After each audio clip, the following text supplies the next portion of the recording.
16. joulukuuta 2004 Lisa Montgomery-niminen nainen matkusti Skidmore-nimiseen paikkaan Missourissa. Lisa oli kotoisin Kansasista ja oli jutellut netissä erään naisen kanssa nimeltä Bobby Joe Stinnett. Bobby oli koiran kasvattaja ja oli laittanut verkkoon ilmoituksen pentujen myymisestä. Naiset olivat ystävystyneet netissä yhteisen koiranrakkautensa kautta ja Lisa oli suunnitellut ostavansa yhden pennuista. Tuohon aikaan Lisa oli 36-vuotias. Hän oli äskettäin kertonut läheisilleen, mukaan lukien miehelleen, että oli raskaana. Hän kertoi raskaudestaan jopa ex-miehelleen Carl Bowmanille, vaikka Lisa oli vuonna 1990 sterilisoitu eikä voinut saada enää lapsia. Ex-mies uhkasi paljastaa tämän valheen ja sai huoltajuuden heidän 2 teini-ikäisestä lapsestaan. Uhista huolimatta Lisa ei lopettanut valheen ylläpitämistä, ja siihen saattoi olla useita syitä. Bobbyen pentuilmoitus kiinnitti Lisan huomion täysin eri syystä. Bobbyn verkkosivuilla oli kuva hänestä ja siitä näkyi selvästi, että hän oli raskaana, 8 kuulla ja odotti tyttövauvaa. Naiset sopivat tapaavansa Bobbyen kotona 16. joulukuuta 2004, jotta Lisa voisi tulla hakemaan koiranpennun. Lisa ilmestyi Bobbyen ovelle ja Bobby otti hänet ystävällisesti vastaan. Sisällä Lisa leikki pentujen kanssa muutaman minuutin ajan, mutta kun Bobby vaikutti rennolta ja Lisa tiesi, ettei talossa ollut muita, hän alkoi kuristaa Bobbyeta. Kun nainen menetti tajuntansa, Lisa otti keittiöstä veitsen ja alkoi viiltää Bobbyen vatsaa. Viillettyään läpi rasvan, ihon ja sisäelinten, Lisa veti Bobbyen kohdusta ulos tämän 8-kuukautisen vauvan. Sitten hän lähti paikalta noin kello 15. Bobbyn äiti Becky tuli pian käymään tyttärensä luona ja näki tilanteen, jota yksikään äiti ei koskaan saisi nähdä.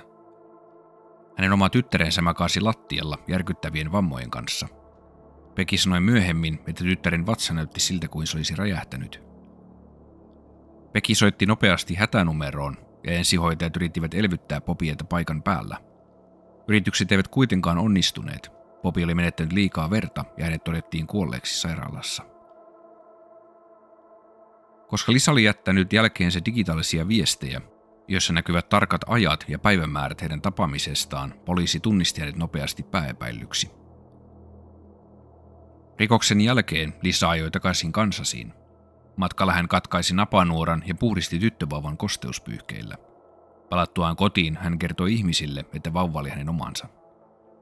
Hän meni niin pitkälle, että väitti miehelleen Kevinille synnyttäneensä vauvan ostosreissun aikana ja synnyttäneensä jonkin klinikan tiloissa. Vaikka vauva oli vedetty ulos Bobbyen vatsasta ja oli näin ollen kuukauden etuajassa, hän oli ihme kyllä terve. Vain päivärikoksen jälkeen poliisi sai Lisan kiinni ja hänet pidätettiin. Tyttövauva oli kunnossa ja palautettiin isälleen Jebille, joka kasvatti hänet. Lisa sai syytteet sieppauksesta ja murhasta. Hänen oikeudenkäyntinsä alkoi vuonna 2007. Hänellä oli julkinen puolustusasianajaja Fred Dussart, jolla oli enemmän kuolemaan tuomittuja asiakkaita kuin yhdelläkään muulla puolustajalla Yhdysvalloissa. Fred esitti poikkeuksellisen puolustusstrategian. Hän väitti Lisan kärsineen harvinaisesta mielenterveyden häiriöstä nimeltä pseudokysoosi, valeraskaus, joka oli saanut hänet uskomaan, että Bobbyen vauva oli hänen omansa. Palamiehistö ei uskonut selitystä. Syyttäjä rakensi tapauksen väittäen, että Lisa murhasi Bobbyen varastaakseen hänen syntymättömän vauvansa ja esittääkseen tämän omanaan. He väittivät hänen olevan manipuloiva nainen, jolla oli historia valheellisista raskauksista. Oikeudessa esitettiin, että Lisa oli epätoivoinen ja halusi todistaa ex-miehelleen olevansa edelleen äitihahmo, jotta tämä ei voisi enää uhkailla häntä huoltajuuskiistoissa. Lisan sisko Diane todisti oikeudessa, että heidän äitinsä oli ollut väkivaltainen ja laiminlyövä koko heidän lapsuutensa ajan. Tämä saattoi vaikuttaa Lisan mielenterveyteen ja johtaa tekoon. 5 tunnin harkinnan jälkeen valamiehistö päätti, että Lisa ansaitsi kuolemantuomion. Hänet tuomittiin kuolemaan 26. lokakuuta 2007. Vuonna 2016 kliininen sosiaalityöntekijä nimeltä Janet Vogelsang alkoi työskennellä Lisan kanssa. Janet onnistui saamaan Lisan luottamuksen ja Lisa alkoi avautua lapsuutensa kauhuista, joita hänen siskonsa oli jo maininnut oikeudessa. Janet kokosi 124-sivuisen raportin, joka paljasti järkyttäviä yksityiskohtia Lisan menneisyydestä. Jo lapsena Lisan äiti teippasi hänen suunsa umpeen, riisui hänet alasti ja pakotti seisomaan juopuneiden vieraiden edessä. Nämä vieraat käyttivät Lisaa seksuaalisesti hyväkseen, ja jos hän teki jotakin väärin, he virtsasivat hänen päälleen. Hän oli seksikaupan uhri ja joutui kokemaan lukemattomia kauheuksia jo 4-vuotiaasta alkaen.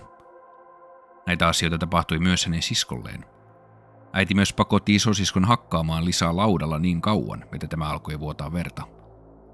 Useat lääkärit ja sosiaalityöntekijät tiesivät, mitä Lisa koki, mutta eivät tehneet mitään. Kun Lisan äiti ja isäpuoli erosivat, hänen siskonsa pääsi rakastavaan sijaisperheeseen. Lisa jäi äitinsä luokse. Heidän elämänsä menivät täysin eri suuntiin. Seuraavan kerran he näkivät toisensa vasta 34 vuotta myöhemmin oikeudessa. Vankilassa Lisa diagnosoitiin useilla vakavilla mielenterveyden häiriöillä: kaksisuuntainen mielialahäiriö, PTSD, ahdistus, masennus, psykoosi, dissosiaatio, muistikatkokset ja mielialan vaihtelut. Hänellä oli ollut monia näistä oireista jo ennen Bobien murhaa, mutta kukaan ei hakenut apua hänen puolestaan. Vasta vuosia myöhemmin valituksen yhteydessä uusien lakimiesten kanssa nämä tiedot tulivat esiin. He yrittivät muuttaa kuolemantuomiota, mutta epäonnistuivat. Tällaiset rikokset herättävät oikeutetusti vihaa tekijää kohtaan, mutta suuri osa Janet Vogelsangin paljastuksista ei koskaan päätynyt valamiehistön tietoon. Ehkä juuri siksi Lisan mielenterveyttä ei arvioitu kunnolla. Lisa teloitettiin 13. tammikuuta 2021 kuolemansalissa myrkkypistoksella. Ansaitsiko Lisa kuolemantuomion vai ei, siitä on kiistelty. Tapaukset kuten tämä ovat vaikeita. Lisa koki vuosien ajan epäinhimillistä kohtelua ja oli itsekin uhri, mutta samalla hän teki jotakin äärimmäisen hirvittävää täysin viattomalle naiselle.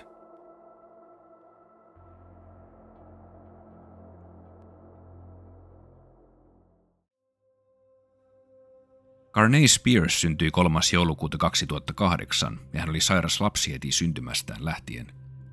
Vain 2 kuukauden ikäisenä hän ei enää pystynyt pitämään ruokaa sisällään ja alkoi laihtua. Hänen äitinsä Lacey vaihtoi rintamaidon korvikkeeseen, toivoen sen auttavan, mutta mikään ei muuttunut. Hän yritti seuraavaksi yhdistää rintamaitoa ja korviketta, mutta tuloksetta, ja lopulta hän vei Garnettin lääkäriin. Verikokeiden perusteella Garnettin natriumpitoisuus oli liian korkea, mikä todennäköisesti aiheutti vatsavaivat. Lääkäri antoi pojalle nestehoitoa, joka laski natriumpitoisuutta. Ja Carney vaikutti heti paremmalta.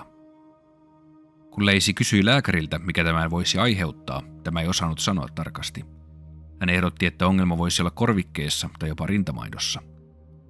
Lääkäri neuvoi Laceyä ruokavalion suhteen ja muistutti, ettei Garnettille saisi antaa mitään muuta kuin rintamaitoa tai korviketta. Hän määräsi erityistä korviketta ja lähetti heidät kotiin. Lacey noudatti ohjeita, mutta seuraavien kuukausien aikana Carney sairasteli jatkuvasti. Häntä vietiin toistuvasti lääkäriin ja natriumarvot olivat yhä koholla. Lopulta 9 kuukauden jälkeen ilman vastauksia Lacey vei Garnettin erikoislääkärille. Tämä ehdotti lyhytaikaista ratkaisua. Asetettaisiin ruokintaletku suoraan Garnettin vatsaan, jotta voitiin varmistaa, että hän saa oikean määrän ja sekoituksen ravintoa. Jos natrium pysyisi silti korkeana, sitten etsittäisiin muita syitä. Letkun asennuksen jälkeen Garnettin kunto koheni huomattavasti, ja lääkärit uskovat syyn olleen jossain aineosassa, joko korvikkeessa tai äidinmaidossa. Mutta vaikka hänen vointinsa parani, Carney ei ollut täysin terve. Seuraavien vuosien aikana hänen natriumtasonsa nousivat ajoittain ilman selitystä. Se aiheutti vatsakipuja, päänsärkyä ja toisinaan jopa kouristuksia. Lacey piti tarkkaa kirjaa kaikesta, mitä Carney söi tai joi, ja pienimmästäkin oireesta hän vei pojan sairaalaan. Ainoa, mitä lääkärit pystyivät tekemään, oli antaa taas IV-nestehoitoa natriumin laskemiseksi ja muistuttaa ruokavaliosta, jossa oli vähän suolaa. Näin jatkui useita vuosia. Vuonna 2012, kun Carney oli 4-vuotias, he muuttivat Alabaman kotikaupungista New Yorkiin. He muuttivat yhteisöön nimeltä The Fellowship, joka oli eläkeläisten asuinpaikka, jossa nuoremmat ihmiset saivat asua ilmaiseksi vastineeksi vanhusten hoivaamisesta. Carney viihtyi siellä. Hän juoksenteli käytävillä ja kurkisteli vanhusten huoneisiin ja kaikki rakastivat häntä. Se oli onnellinen paikka sekä hänelle että Laceylle. Tuolloin Lacey perusti blogin nimeltä Garnet the Great, jossa hän dokumentoi pojan elämää ja heidän taisteluaan mystisten natriumpiikkien kanssa. Blogi sai paljon huomiota ja tukea, ei vain Garnettin sairauden vuoksi, vaan myös siksi, että äiti ja poika olivat kokeneet kovia aiemminkin. Lacey oli väittänyt, että Garnettin isä, joka oli poliisi, oli kuollut auto-onnettomuudessa ennen pojan syntymää. Blogin seuraajat halusivat auttaa tätä äiti-poika-paria, mutta mikään rakkaus tai tuki ei voinut estää sitä, mitä tapahtui tammikuussa 2014. 17. tammikuuta 2014 Carney heräsi korkeaan kuumeeseen ja vatsakipuihin. Sairaalan matkalla hän sai kohtauksen. Verikokeet osoittivat jälleen kerran erittäin korkean natriumpitoisuuden. Hän sai IV-hoitoa ja oireet helpottivat. Lääkärit päättivät pitää hänet sairaalassa tarkkailussa, koska kohtaus huolestutti heitä. Ensimmäiset 2 päivää sairaalassa sujuivat hyvin. Garnettilla ei ollut oireita, natrium oli normaali tasolla ja he valmistautuivat jo kotiuttamiseen. Mutta 19. tammikuuta tilanne muuttui äkisti. Garnettin tila huononi nopeasti. Verikoe näytti natriumin olevan jälleen äärimmäisen korkealla. Nestehoito ei auttanut tarpeeksi nopeasti, joten hänet siirrettiin lasten sairaalaan, jossa oli paremmat resurssit. Siellä arvot saatiin lopulta normalisoitua, mutta liian myöhään. Korkea suolapitoisuus oli aiheuttanut vakavaa aivopainetta, joka johti Garnettin kuolemaan 2 päivää myöhemmin. Lääkärit eivät voineet ymmärtää, miten natrium oli noussut niin rajusti, kun poika oli tarkkailtu jatkuvasti. Suolaa ei nimittäin ilmesty elimistöön itsestään, se täytyy lisätä kehoon jollain keinolla. He alkoivat käydä läpi lääkärin muistiinpanoja ja turvakameran kuvamateriaalia Garnettin sängyn jalkopäästä, jota käytettiin kohtausten tarkkailuun. Kamerasta näkyi, kuinka Lacey nosti Garnettin sängystä 19. tammikuuta ja vei hänet kylpyhuoneeseen mukanaan valkoinen kuppi ja ruokintaletkun liitin. Muutaman minuutin kuluttua hän toi Garnettin takaisin sänkyyn. Heti sen jälkeen poika oksensi rajusti ja verikokeet paljastivat kriittisen korkean natriumarvon. Lääkärit epäilivät heti, että Lacey oli tehnyt pojalle jotain kylpyhuoneessa ja näyttivät videon poliisille. Poliisi aloitti tutkinnan ja meni Laceyn kotiin. Siellä he huomasivat pöytäsuolaa ympäri asuntoa jokaisella pöydällä. Garnettin huoneessa oli tippateline, jossa roikkui suolaisen sameaa nestettä sisältävä IV-pussi. Nestettä testattiin ja se osoittautui todella vahvaksi suolavedeksi. Kävi ilmi, että Lacey oli tarkoituksella myrkyttänyt poikaansa suolalla hänen syntymästään asti, koska hän halusi huomiota. Laceylla oli historiaa valehtelusta saadakseen huomiota. Lapsena ja aikuisena hän oli keksinyt sairauksia itselleen. Hän oli myös valehdellut Garnettin isästä. Tämä ei ollut poliisi eikä ollut kuollut onnettomuudessa. Kyseessä oli entinen tuttava. Garnettin viimeisen sairaalajakson aikana, kun lääkärit kertoivat, että pojan aivot olivat niin turvonneet, ettei hän tulisi selviämään. Kaiken tämän aiheutti Lacey itse. Carney vaipui koomaan eikä koskaan herännyt. Hän oli 6-vuotias. Lacey Spears sai tuomion 20 vuodesta elinkautiseen vankeuteen.